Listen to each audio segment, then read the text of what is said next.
Ito talaga yung totoong face ko. Ayan, hindi nyo lang halata sa TikTok kasi may filter. Ayan, may maliliit akong mga pimples dyan. Yun yung face ko kapag walang filter. Madami akong pimples na maliliit at bagong natubong bulkan dito sa mukha ko.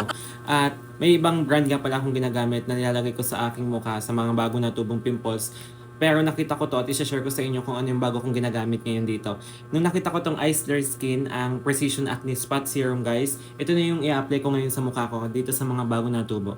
Ganito lang kaliit yung Isler Skin na Precision Acne Spot Serum guys. Hindi ko nga pala siya shake at hindi nyo dapat siya i-shake dahil itong white na to dito sa baba, yun yung ilalagay nyo, i-apply nyo sa mga pimples sa bago natubo. At syempre, hindi nyo naman malalagay yan kung wala kang gagamitin cotton buds. Syempre guys, gagamit kayo ng cotton buds. Kukuha lang tayo ng white sa ilalim. Siya yung ating ilalagay dito. Natutuyo siya guys. Dati ganito, ibang brand naman yung nilalagay ko sa mukha ko, pero parang ganito din. Iba lang nga siya. So, nung nakita ko to sa TikTok guys, ito na din yung aking in-order. Ilalagay ko sa yellow basket guys kung saan ko siya na-order. At i-place na din ang order mo kung isa ka sa madaming tigyawat na tumutubok tuwing puyat ka.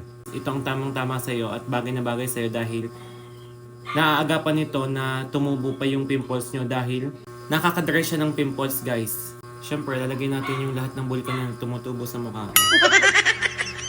Every night lang ako nag-a-apply nito sa mukha. Nang mag-apply ka sa umaga para kang zombing may puti sa mukha. So ito guys, Precision Acne Spot Serum guys. Meron na siyang salicylic acid, niacinamide, ceramide at mandelic acid guys. Ito nga pala yung gamit ko ngayon. Kung gusto mo din umorder at madami kang pimples sa tumutubo, nasa yellow basket ko, ilalagay ko sa yellow basket yung link. Don't forget to place your order para maiwasan natin yung madaming pimples guys. Thank you!